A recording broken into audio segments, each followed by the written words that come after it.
Magandang umaga, classmates.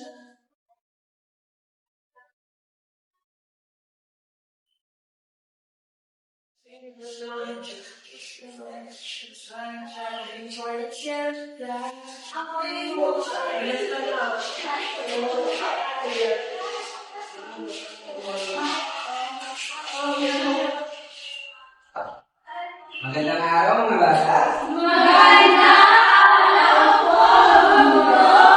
Naging nakatawa sa lagi. Magandang Diyos, aking bantay, silong pagmahal, aking kamay. Nang sige ilaw, tulay, mayroong panghabang buhay. Amen. Sige, muna kayo. Salamat po, Guro. Meron dalawang absent. Asan si Carlo Dalisay? Teacher, may sakit. May sakit siya, anong sakit niya? Nilalagyan din. Naglalagyan siya, bakit kaya? Di ko alam, sabi lang ng mama niya.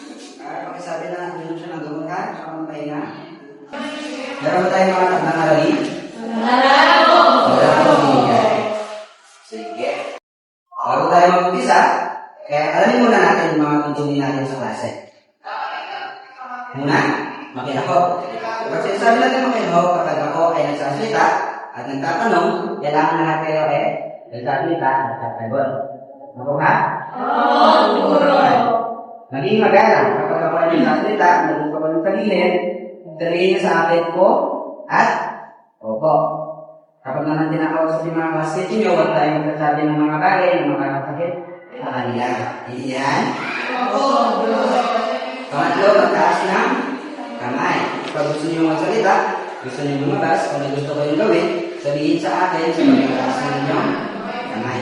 Alam niyo ba ang aralin natin kahapon? Oo, Guro. Ano nga ba yung aralin natin kahapon? Yes, listener?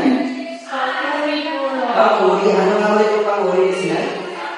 Guro, ang papuri ay naglalarawan sa tao, hayop, bagay at pangyayari. Tama. Bigyan natin siya ng tanong palakpak. Sige. Tignan na natin kung tama yung sinabi ninyo. Ano yung larawan na ito? Baby. Yes. Baby teacher, Baby, sanggol, tama. Ano yung nakikita natin sa sanggol? Yes. Teacher, nakangiti. Nakangiti. Tama. Ano pa ba? Yes, Geraldine. Tumatawa ka, teacher. Lumatawa. Tama. Smell? May lumambing bala. Kayo man yung bala. Tama. Meron pa ba? Yes, Natasha. Teacher, nakabumpers. Nakapampers. Tama. Meron pa? Teacher, nakahiga. Nakaniga. Tama. Teacher, nakadila. Nakadila. Tama.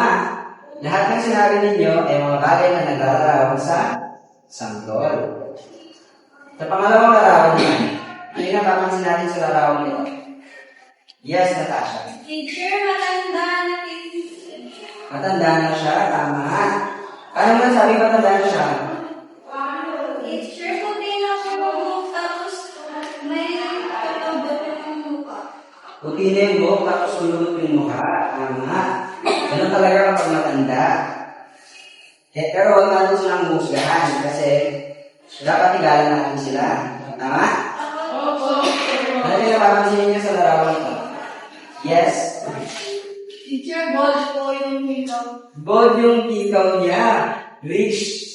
Rich siya. Ano ba? Yes, Geraldine. Teacher, nakasuot ng salamin malabo yung mata niya. Nakasarap siya sa lalim, malabo yung mura. Tama. Kasi nga siguro matanda na siya. Teacher, is middle. Sige. Teacher, may siyang pintas, tapos nakadami ng color purple. Tama. May suot siyang munas, tapos yung damit na purple. Baka favorite color niya yun. Ikaw, ano yung favorite color mo? Teacher, color brown. Bakit brown? Teacher, maganda na. Maganda yung brown. Okay. Yun. Lahat ng mga sinabi ninyo ay mga bagay, mga salita na naglalarawan sa isang matanda. Meron ako ibigong nihandang aktividad. Ang gagawin ninyo, titignan ninyo ang larawan at merong dalawang pagtitignan. Kapag nakapili na kayo, pinunin lamang itong Nakikita niyo ba yan? Yung start? Yan, pinili niyo yan. Nang malaman natin kung tama ang iyong sagot o hindi. Handa na ba kayo? Opo, Guro. Sana natin. Unang larawan. Ano kaya yung ginagawa ng bata sa unang larawan? Pagmamano ba o paghawak ng kamay? Dilay? Teacher, paghawak sa kamay ko. Paghawak ng kamay, tingnan niyo natin kung dito sa dapat pinili yung sagot.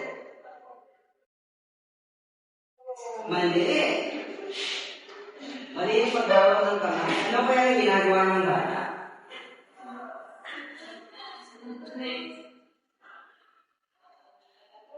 Ano kaya yung ginagawa ng bata? Mali pala yung paghawak ng kamay. Pero mali naman natin yung ginagawa ng kamay, di ba? Bakit kaya mali? Teacher, Kasi, sige, listen. teacher natin Dapat pagmamahal yung sagot, ingat, inanong ko tama yung sagot.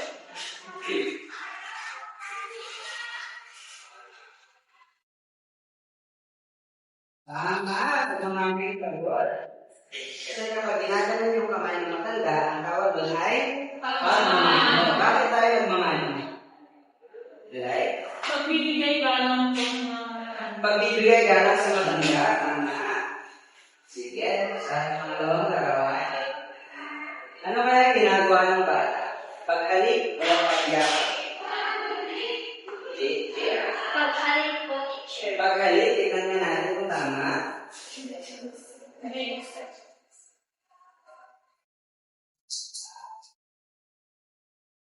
Bakit natin kailangan halikan ng mga magulang natin?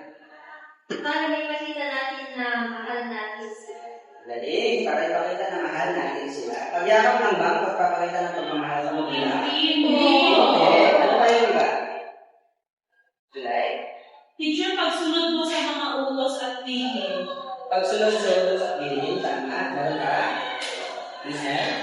Teacher, dapat ginagawa ang mga gawaing bagay para tumagal ang ating ina. Tama, ang paggawa ng gawaing bahay. Sige, sa pangatong larawan naman. Ano kaya yung ginagawa ng nasa larawan? Pag-uusap o pag-aaway? Aisha? Pag-uusap, Guro. Pag-uusap, tignan nga natin kung tama yung sagot. Dito din ko yung next.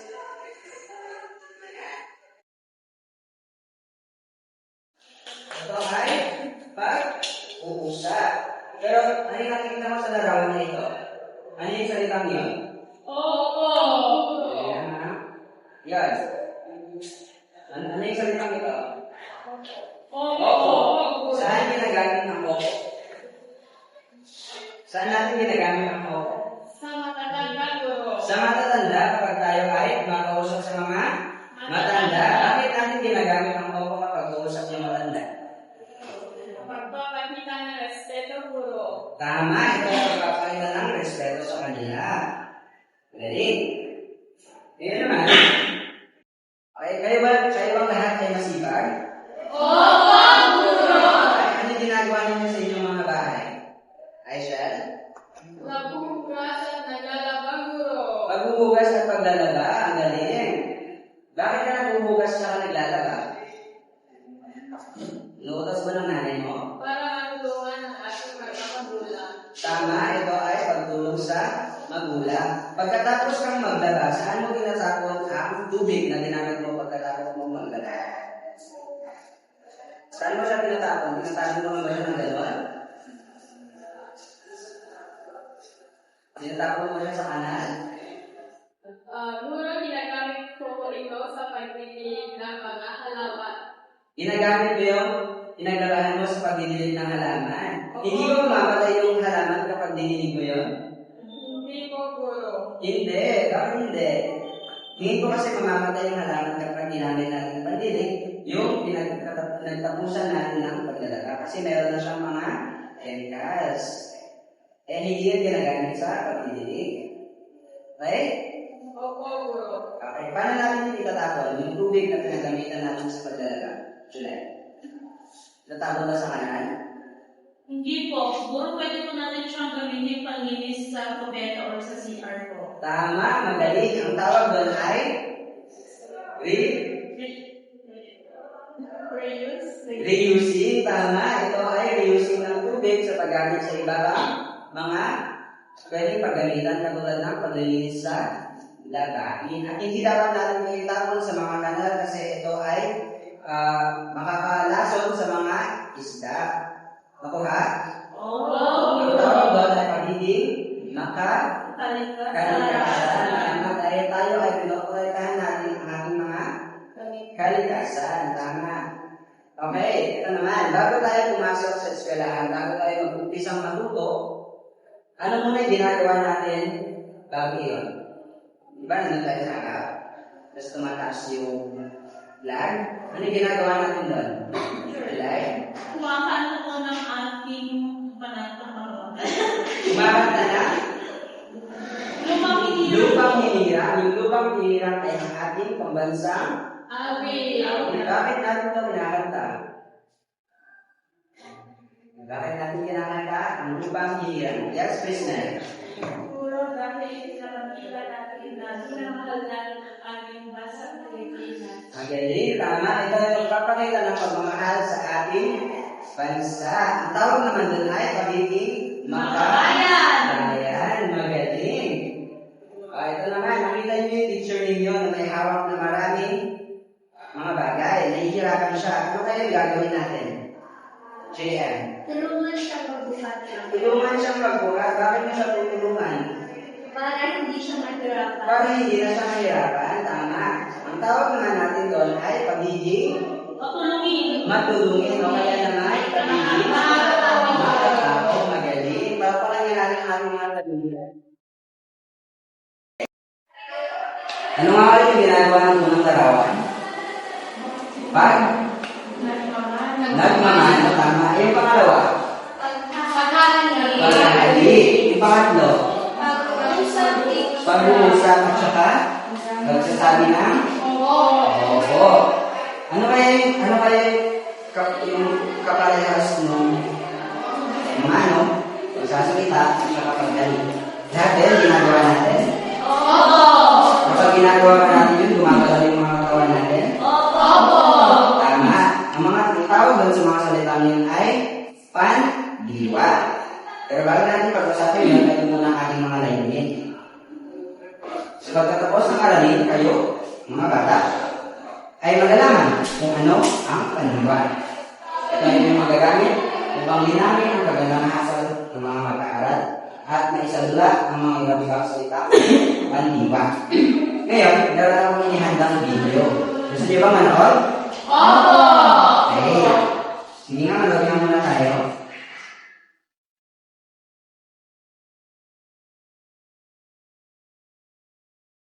Halina't ulitin natin ang magagandang asal na dapat nating matutunan.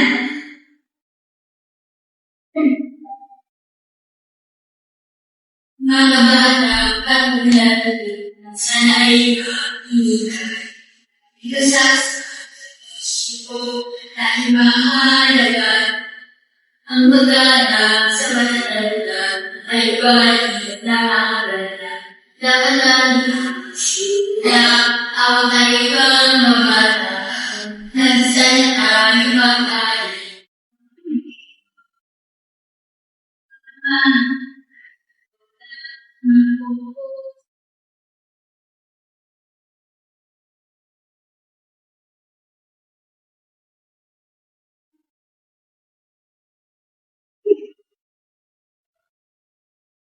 Kasanan ay ipagkapalit na nilaga na kata.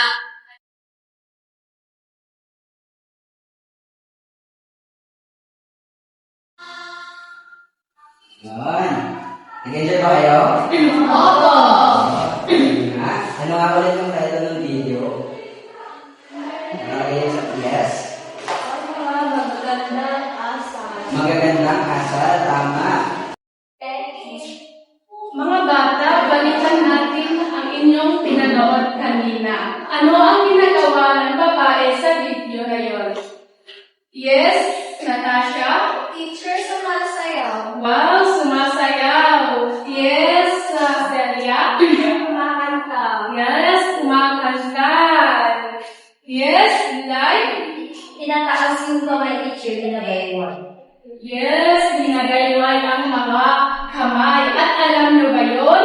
Lahat ng iyon ay nagpapakita ng kilos at galaw. At ang tawag natin doon ay pandiwa. Ano nga ba ang pandiwa? Ang pandiwa ay mga salita na nagsasaad ng kilos o galaw katulad ng inyong sinabi kanina.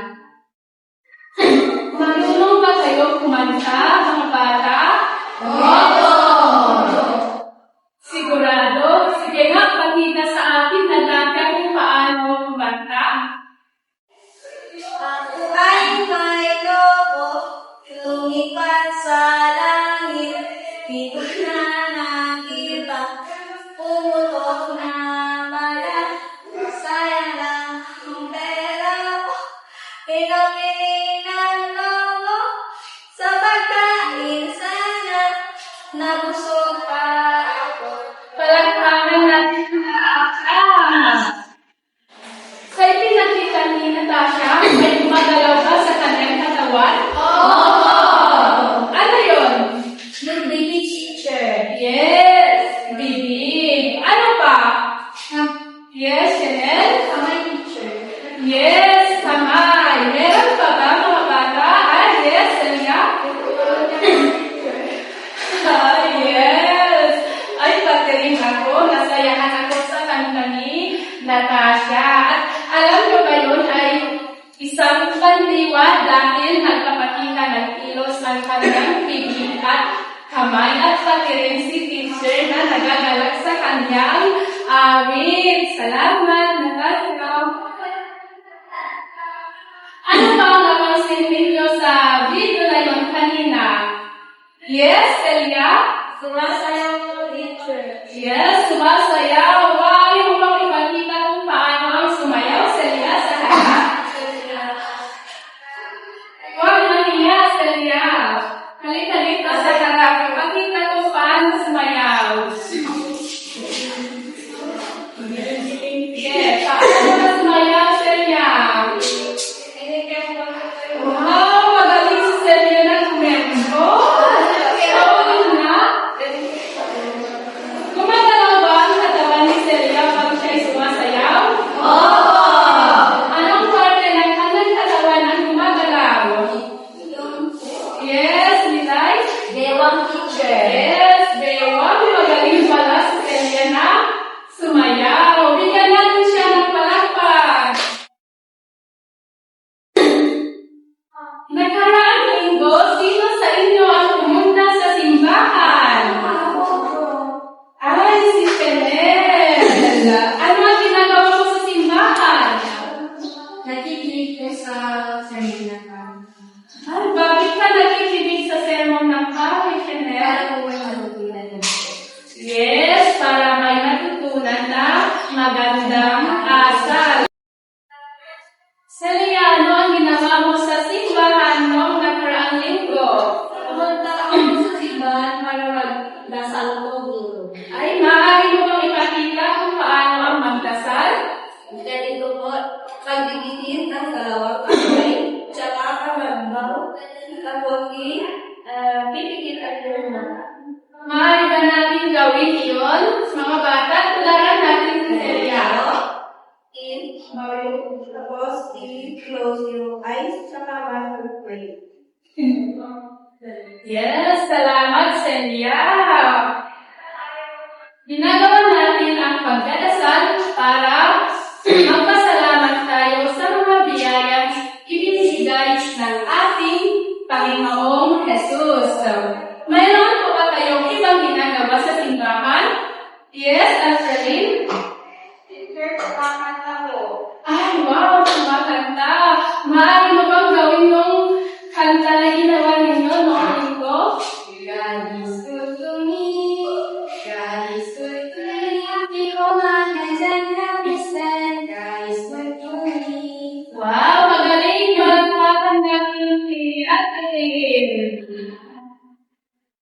Bakit natin kailangan umawit sa simbahan? Ang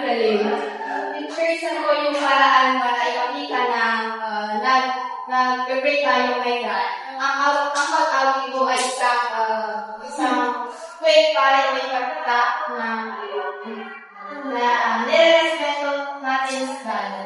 At praise and worship tayo. Tama! Tayo umaawit sa simbahan dahil tayo ay nagpapakita ng isang paraan para makausap ang ating Panginoon. Ganyan po ba kayo? Umaawit din sa simbahan? Oo! Yes! Dapat! Pandiwa ba ang ipinakita ni Celia na nagdasal kanina at ni Alfred na umawit kanina? Oo! Bakit mo nasabing pandiwang ipinakita ni Alfred at Celia Geraldine? Dahil po may kilos ko sa nagdiwa. Yes, may kilos. Ano ang gumalaw sa kanilang katawan para masabi mong yan ay isang kilos? Gumalaw po yung kamay ni Celia, tapos yung bibig po ni Alfred. Yes, kaya tinawag nating pandiwa ang mga iyon dahil gumagalaw ang ating katawan. Hindi, ano ba ang pandiwa mga bata?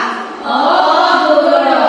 Kung ano magkakaroon tayo ng pangkatang buwain. Ang unang grupo ay si Natasha, ang pangalawang grupo ay si JM, at ang pangatlo naman si Celia, at ang pang-apat ay si Ismel.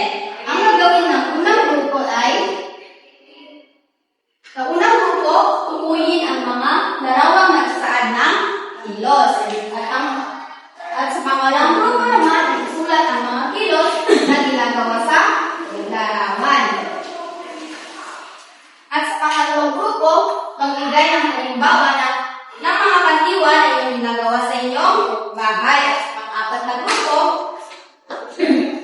isagawa ang kilos na nakasulat sa papel. Bago simulan ang inyong mga pagkakagawain, meron muna tayong mga pamantayan. Una ay pagkakaisa. Kung nakita kong nagtutulungan kayo sa inyong mga gawain, ay bibigyan ko kayo ng 5 puntos. Dito naman sa presentasyon at pagkatama, kung nakita kong maayos ang iyong pagkapresenta at tama ang iyong mga sagot, ay bibigyan ko kayo ng 5 puntos. At sa pagsunod sa oras naman, pag nagawa niyo ang iyong aktibidad sa tamang oras, ay bibigyan ko kayo ng 5 puntos sa kabuuang 15 puntos. Ngayon ay kayo na magsimula.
Sakot, guro!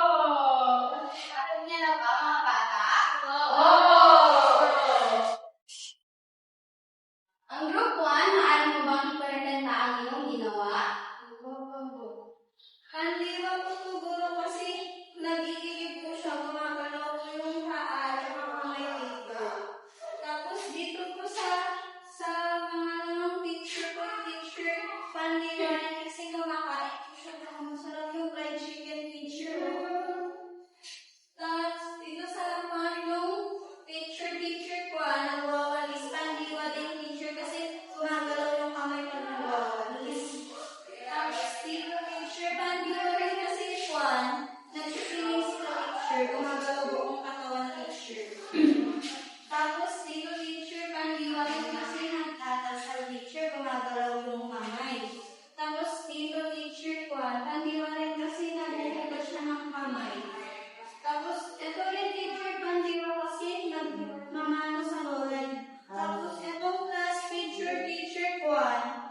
Nandito kasi simbahan lang siya. Walang gumagalaw kahit ano.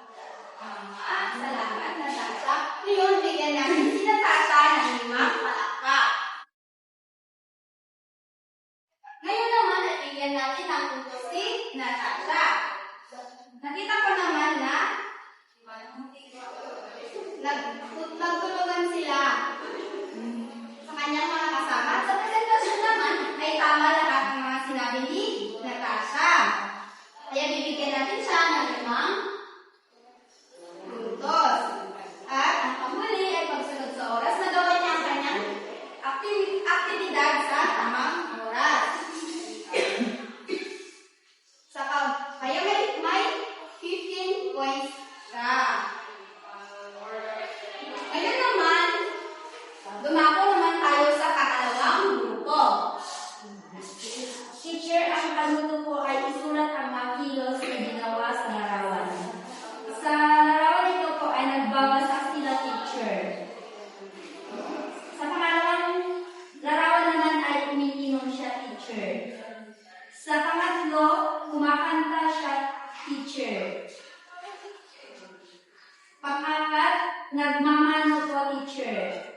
Pang-huli ay naglalaro po ang mga bata, teacher. Tama! Ngayon naman ay bigyan natin sila ng 5 palakpak. Gaya din ang unang grupo, bibigyan natin sila ng puntos. Sa pagkakaisa, nakita ko nakisali sila lahat. At sa presentasyon, tama lahat ang mga sagot nila, kaya bibigyan din natin sila ng 5 puntos. At natapos din nila ang kanilang gawain sa tamang oras. Kung kaya, may 15 points sila. Naman, dumako naman tayo sa pangatlong grupo. Kung paluto ay isulat ang mga kadiwa na ginagawa mo sa iyong bahay. 1 is naghuhugas. Naghuhugas po kami ng plato. Tapos, pangalawa, nagwawalis. Tinutulungan ko po ang nanay ko na magwalis sa aking bakuran. Pangatlo, nagsisipilyo po ko 3 times a day. Tapos, nakikipaglaro po ako sa mga kapatid ko. Tapos, last is nagsusupply po ako araw-araw. Malagkit. Bigyan din natin sila ng 5 palakpak. Ngayon, bibigyan din natin sila ng puntos. Sa pagkakaisa, dahil nakita ko nagtutulungan sila lahat, bibigyan ko sila ng 5 puntos. At sa presentasyon, tama lahat ng mga sinulat nila na pangdiwa o mga kilos na ginagawin nila sa kanilang bahay. Kaya, 5 puntos. At natapos din nila ang kanilang gawain sa tamang oras, kaya 5 puntos. Sa pagkukuhan ay may nakuha silang 15 points. At dumako naman tayo sa panghuling grupo. Teacher, dito ang paluto ay isagawa ang kilos na nakasulat. Teacher ay tumatanong. Ganito po, teacher, tumatalon. Yung pangalawa po ay sumasayaw, teacher. Sumasayaw! Teacher, ay nagsusulat. Kumakain po ang pang-apat na nakasulat. Ganito po ang kumakain. At nagsisipilyo po ang pang-5. Ganito po ang nagsisipilyo. Tama, salamat. Ngayon, bigyan din natin sila ng 5 palakpak. Kagaya ng mga unang grupo ay bibigyan din natin sila ng mga puntos. Dahil nakita ko nagkaisa sila sa kanilang ginawa, ay bibigyan ko sila ng 5 puntos. At sa presentasyon, dahil tama ang kanilang pinesenta at tama ang mga pandiwan na nakasaad sa papel, bibigyan din natin sila ng 5 puntos. At sa panghuli, dahil nasunod nila ang oras, bibigyan din natin sila ng 5 puntos.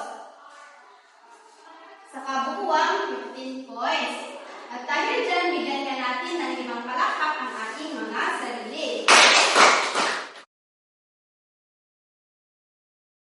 Wow, ang gagaling nyo naman. Mukhang alam nyo na ang maling pandiwa. Sige nga, may gagawin nga ulit tayo. Alam nyo ba kung ano to? Opo. Ba't na nagsabi ng opo? Ano mga ulit ito, Celia? Teacher, graphic organizer. Graphic organizer. Wow, grade 1 ka pa lang, pero alam mo na yung graphic organizer. Yes, sir. Saan may natutunan? Sa mami ko po. Sa mami mo. Di ba yung graphic organizer, madami siya?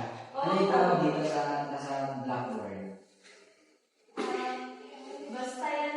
Ay, basta graphic organizer. Opo. Hindi ba tinuro ng mami mo sa'yo? Hindi po.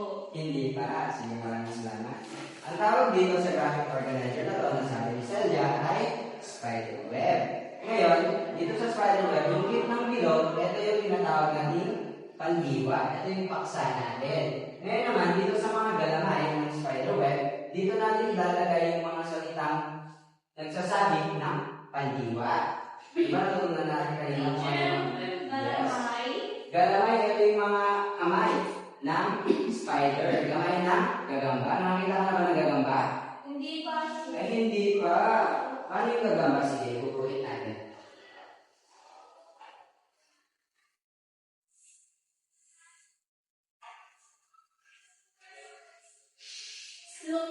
Ganyan. Ganyan yung spider. Ganyan ba yung spider?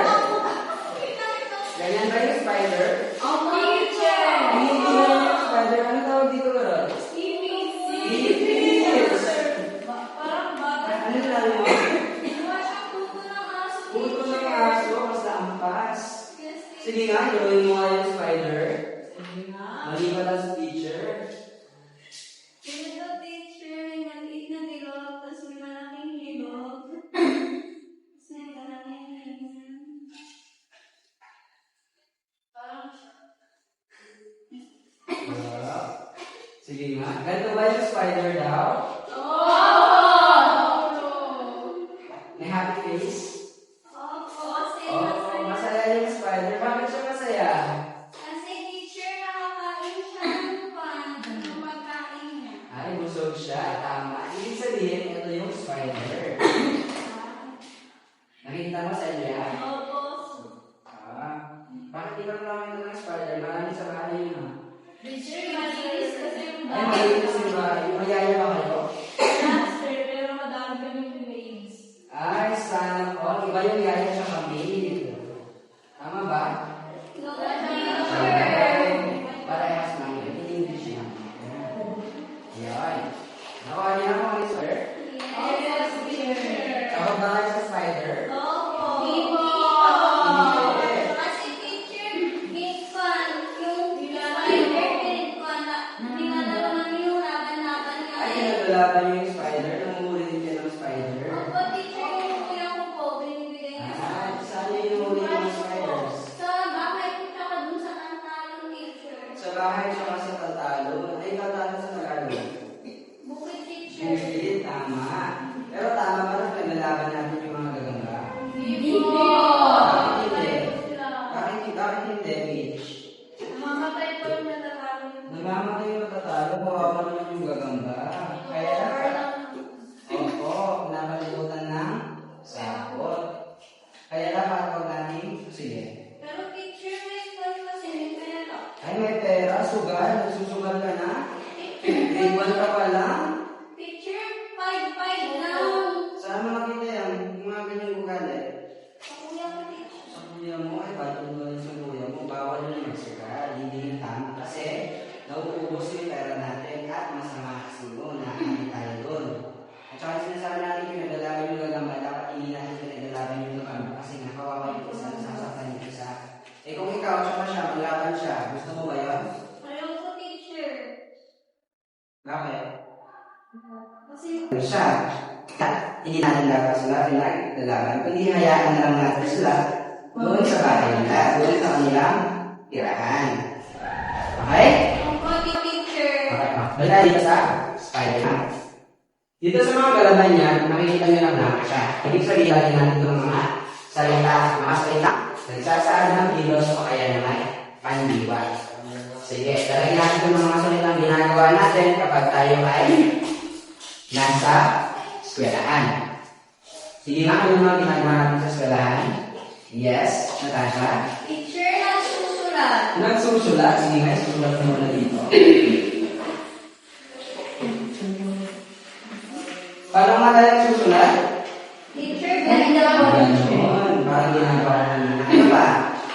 Yes, Talia. Nagbabasa po. Nagbabasa. Paano nga ulit tayo nagbabasa? Teacher, yung may hawak. May hawak. Kung may hawak tayo, lulot tapos nakagayon. Tama. Ano ba? Yes, Natasha. Teacher, naglalaro. Naglalaro. Ano yung mga paborito ninyong laro? Patintero, teacher. Patintero. Paano nga ulit yung laro ng patintero? Teacher, yung may hakalang. Eh, ginagawa mo siya. Tama. Ano ba? Yes, listener. Nagwawalis, teacher. Nagwawalis. Nagwawalis tayo sa classroom. Bakit kaya? Para malinis, teacher. Para malinis yung classroom. Tama. Isa pa. Sino pa? Yes, listener. Nanonood sa TV, teacher. Nanonood. Ano yung mga pinapanood natin? Nagsasayaw na bata. Yung mga sumasayaw na bata, yung mga pinanood natin kanina, mga videos. Kumanta. Yun. Sige nga, tingnan natin. Yung nagsusulat ba? Gumagalaw ba tayo dito? Oo! Hindi magbabasa kaya? Nanonood? Talaga ba? Hindi, teacher. Ano ba tayo nanonood? Nakaupo lang tapos? Nakatingin lang sa TV. Nakatingin lang sa Walang TV. gumagalaw, teacher. Nag-break yung mga teacher. Dalaw na yun. Ay, pagbukas na lang daw ng mata, galaw na daw yun. Hindi kaya. Hindi Pakita ba? mo nga. Hindi nga? Hindi pa nakatinig ka lang kasi nanonood ka. Gamit mo. Pag nakatinig ka ba, hindi ka nang mag-blink? No, teacher. Hindi, teacher. Nakakatinig ka nag-blink, luluwa yung mata mo, sasaktan yung mata mo. Opo, teacher. Diba? Tama. Diba? Kaya ang panonood ay Paniniwa. kasi gumagalaw yung ating mata. At hindi lang yung mata kasi pati yung utak natin kasi pinoproseso natin kung ano yung mga nakikita natin. Hindi lang natin nakikita na gumagalaw yung utak pero gumagalaw yung utak kapag tayo ay nanonood. Eh yung pag-orange kaya, salitang madiwa rin ba ito? Salitang madiwa rin ba ito? Eh yung paglalaro? Kaya lahat ng sinabi ninyo ay mga salitang pandiwa. Ang gagaling. Sige nga, palapakan niyo natin yung mga sarili natin. Sige. Ano nga ulit pinag-aralan natin ngayong araw? Pandiwa, teacher. Yes. Pandiwa, teacher. Pandiwa. Ano nga ulit yung salitang pandiwa? Salitang kilos po, teacher. Salitang kilos kagaya ng Sumasayaw po. sumasayaw. Tama. Yun ang ba yung pinag-aralan natin? Yun ang ba yung pinag-aralan natin ngayong araw? Yes, Mitch? Magandang asang, teacher. Tama. Pinag-aralan din natin yung mga magagandang asal katulad ng Pagmamahal po. pagmamano bilang Pagrespeto. pag-respeto sa matanda. Ano pa? Yes, Natasha. Teacher, yung magsasabi ng po at opo. Tama. Bakit natin ginagawa yun? Parang respeto rin po sa mga mas matanda. Respeto rin sa matanda. Meron pa ba? Wala na po. Eh, yung pagdadasal kaya, tamang asal ba yun? Oo. Bakit? Geraldine. Kasi po, doon po natin kinakausap si Lord. Oo. Bakit natin kinakausap si Lord? Para po mag-thank you po sa mga blessings. Tama. Para mag-thank you ng blessing. Mag-thank you lang ba? Bakit natin kinakausap ng Diyos? Yes, Mitch? Humingi po ng pagkain. Panghingi rin ng pagkain o kaya ay blessings. Meron ba? Yes, sir. Yes. Sir, pag-ibigin na sa katawan. Paghingi rin ng kapatawaran, bakit hihingi ng kapatawaran? Dahil may mga nagawa ko mali. May mga nagawa mo rin katulad ng Ng pagsisinungaling ko. bakit ka nagsisinungaling?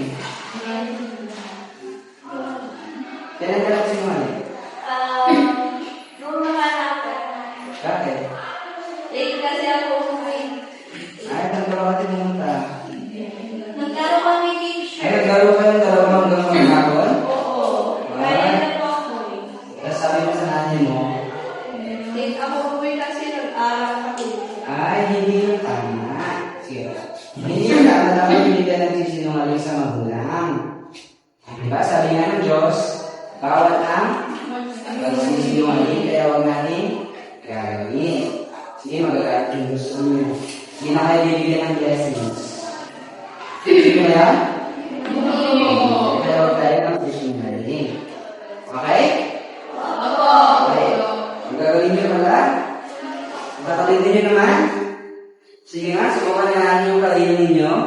Naman, magkakaroon tayo ng individual na pagtataya.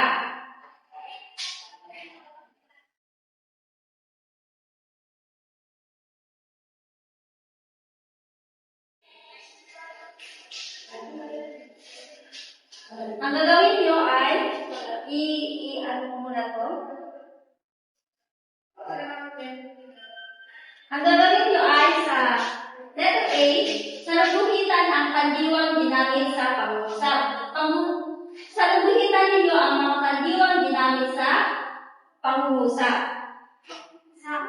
Sa letter B naman ay tingnan kung ano ang kilos na pinapakita ng bata.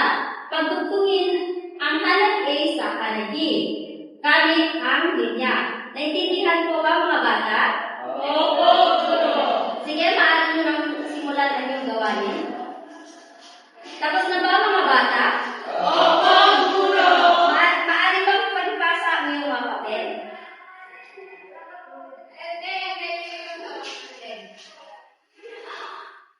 Para naman sa iyong takdang aralin ay sa inyong kwaderno, magsulat ng 10 pandiwa na nagpapakita ng kabutihang asal. Naintindihan ko ba mga bata? Opo, guro.